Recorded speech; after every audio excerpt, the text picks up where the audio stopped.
Friends, எல்லாரும் நல்லா இருக்கீங்களா? இந்த சமையல் சேனல் வழியா உங்க எல்லாரையும் சந்திக்கிறதுல மிக்க மகிழ்ச்சிங்க. சிம்பிளான சமையல் எக்ஸலண்டான டேஸ்ட்ல வரணும்னா நம்ம சேனலை தொடர்ந்து பாருங்க. உங்களோட கருத்துக்களை கமெண்ட் செக்ஷன்ல போஸ்ட் பண்ண மறக்காதீங்க.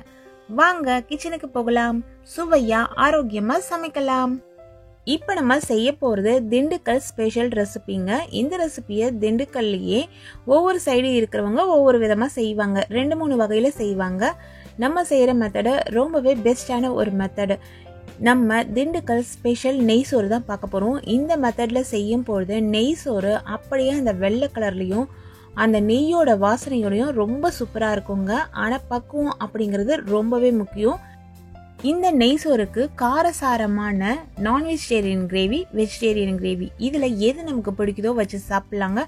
அவ்வளவு சுவையாக இருக்கும். சூடாக இந்த நெய் சோறை அப்படியே சாப்பிட்றதுக்கும் ரொம்ப சுவையாக இருக்குங்க. இந்த நெய் சோறை லஞ்ச் பாக்ஸ் கூட கொடுத்து விடலாம், பிள்ளைங்க விரும்பி சாப்பிடுவாங்க. இப்போ ப்ராப்பராக இந்த நெய் சோறை எப்படி செய்யுதுன்னு பார்த்துடலாம். நெய் சோறு செய்யறதுக்கு முதல்ல அடி கனமாக அகலமாக இருக்க பாத்திரம் எடுத்துக்கோங்க. நான் பெரிய சைஸில் இருக்க ப்ரெஷர் குக்கர் எடுத்திருக்கேன். அதில் நெய் சேர்த்துக்கிறேன். இன்னைக்கு 1 கிலோ அளவுள்ள அரிசி சேர்க்க போகிறேன். நெய்யோட அளவு 100 ml நான் சேர்க்கிறேன். நெய்யும் எண்ணெயும் சேர்த்து தான் நம்ம செய்ய போகிறோம். அதனால பாதி அளவு நெய், பாதி அளவு எண்ணெய் சேர்க்கிறேன். 100 ml நெய் சேர்த்துட்டு அதே 100 ml அளவுக்கு எண்ணெய் சேர்த்துருக்கேன். கடலை நெய் தான் சேர்த்துருக்கேன். இது வரைக்கும் ஸ்டவ்வை ஆன் பண்ணவே இல்லை.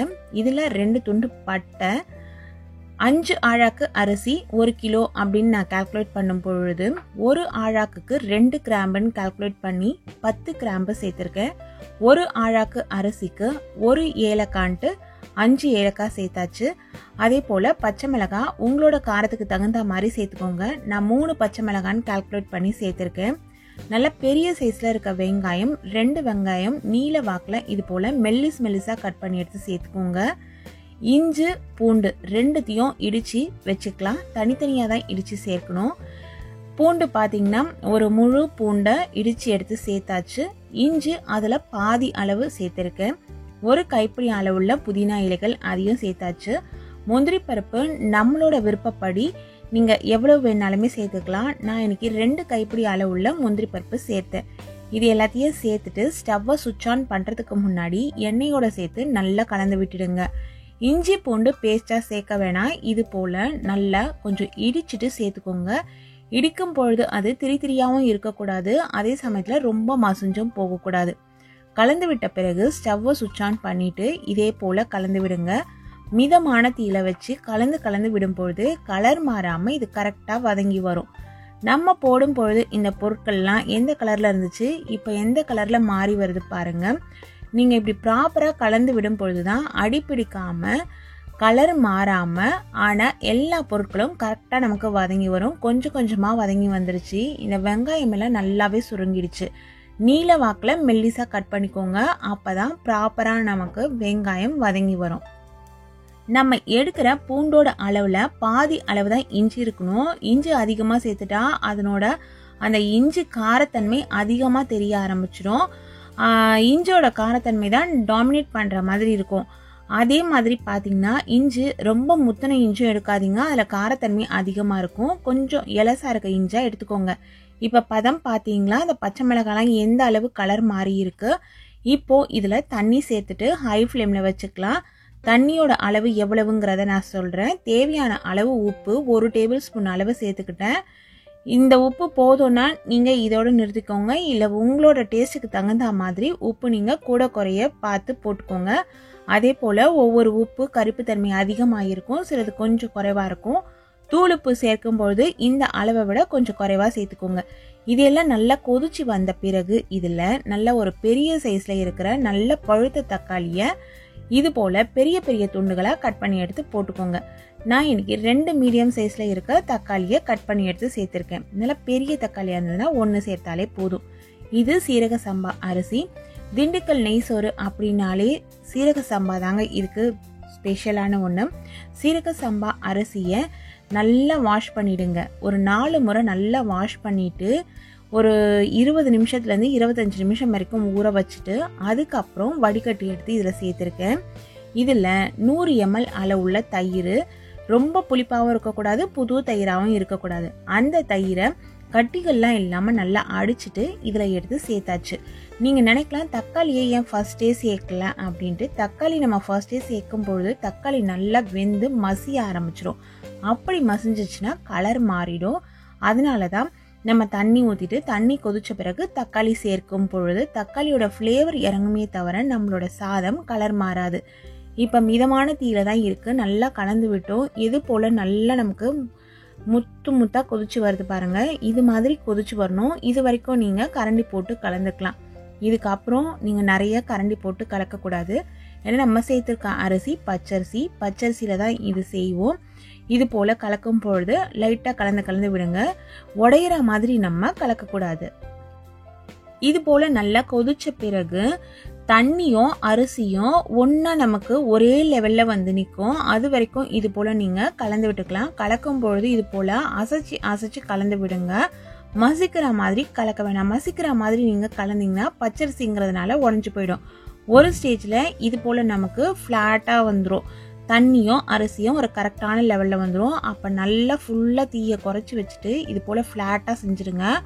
1 கிலோ அரிசி அப்படிங்கிறதுனால ஸ்டவ்வில் சின்ன பர்னர் எதுவோ அந்த பர்னரில் இதை தூக்கி நம்ம வச்சிடணும். நீங்கள் பெரிய பர்னரில் வச்சு வேக வச்சா இது அப்படியே சீக்கிரமாகவே கீழே அடிப்பிடிக்க ஆரம்பிச்சிடும்.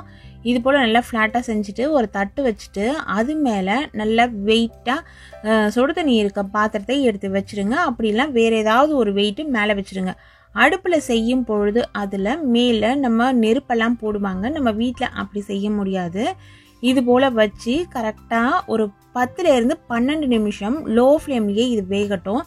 அதுக்கப்புறம் 5 நிமிஷம் ரெஸ்ட் டைம் கொடுத்துட்டு ஓப்பன் பண்ணி பார்த்தீங்கன்னா சாதம் எல்லாம் மேலே நல்லா விரிஞ்சு வெந்து வந்திருக்கும். பார்க்குறதுக்கும் லைட்டாக கலர் சேஞ்ச் ஆகிருக்கோங்க. இதுதான் ஒரு கரெக்டான பக்குவம். இந்த சமயத்தில் நம்ம லைட்டாக இது போல் கலந்து விட்டிங்கன்னா சாதம் நல்லா உதிராக இருக்கும். இந்த சாதம் உதிராக வரத்துக்கு நம்ம கரெக்டான அளவு நெய்யும் எண்ணெயும் சேர்க்கணும். அதுக்கப்புறம் தண்ணி கரெக்டான அளவு வைக்கணும். அரிசி ரொம்பவே முக்கியம். அரிசி பார்த்திங்கன்னா பழைய அரிசியில் தான் செய்யணும்.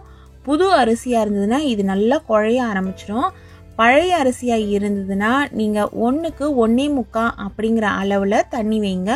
சப்போஸ் தெரியாமல் புது அரிசி வாங்கிட்டீங்கன்னா 1க்கு 1.5 அப்படிங்கிற அளவில் தண்ணி வைங்க.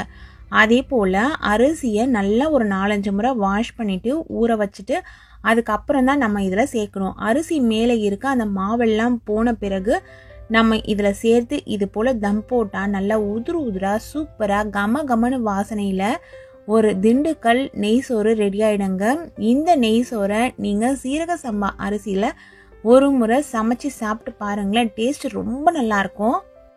சாதத்தை கலந்து எடுக்கும் பொழுதும் இதே போல் பொறுமையாக தாங்க எடுக்கணும். நம்ம போட்ட தக்காளி பாருங்கள் குழையாமல் அப்படியே இருக்குது, ஆனால் வெந்திருக்கு. இப்படி செய்யும் பொழுது தான் சாதம் இது போல் ஒயிட்டாக நமக்கு கிடைக்கும். அதே போல் இது வந்து தம் முடிஞ்ச பிறகு ஒரு 5 நிமிஷத்துக்கு ரெஸ்ட் டைம் விட்டுட்டு அதுக்கப்புறம் நீங்கள் கலந்து எடுங்க. அப்போ தான் இது போல் உதிராக கிடைக்கும்.